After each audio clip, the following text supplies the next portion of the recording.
We yomped around San Carlos settlement for a couple of hours, dug in the wrong place, got the officer and a map syndrome, and then finally at daylight we dug in the right place and waited for further orders. Well, basically within 4 or 5 hours of us landing, the first air raid came in, the Skyhawks and Daggers, and that kind of let us know what was going to happen. The sort of violence and ferocity of the attacks were just, yeah, can't really explain it, but just the ferocity of those attacks were absolutely epic. But we just carried on in between the air raids, unloading the stores. Interestingly, a funny story on that was we were unloading some of the Welsh Guards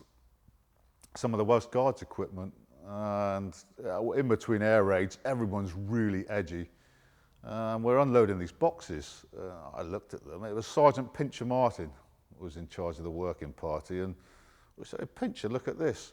And we're unloading disco equipment, Bluebell disco equipment, decks, speakers, and it was just one of those surreal moments that we're in between air raids and we're unloading disco equipment for the Welsh Guards. I'm sure Pincher's never got over that.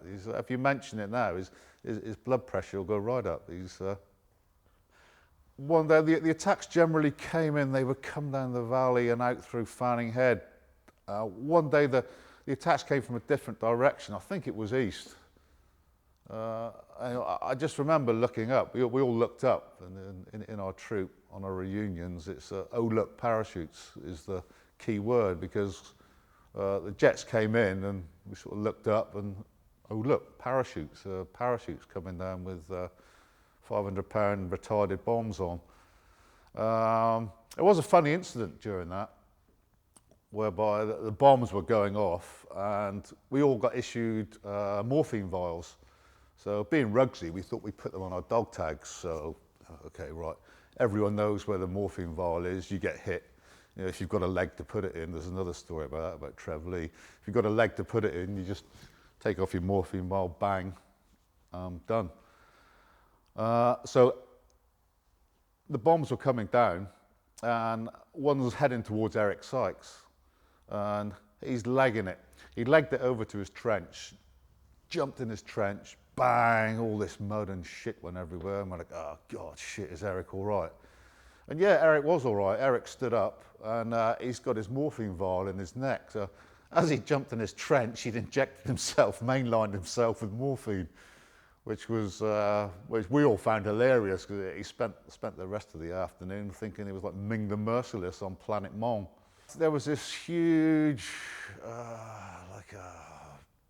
like a manic happiness, manic sort of joy. You go, God, shit, we survived that.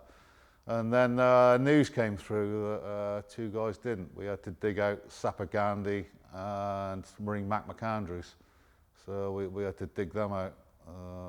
They got a direct hit on the trench.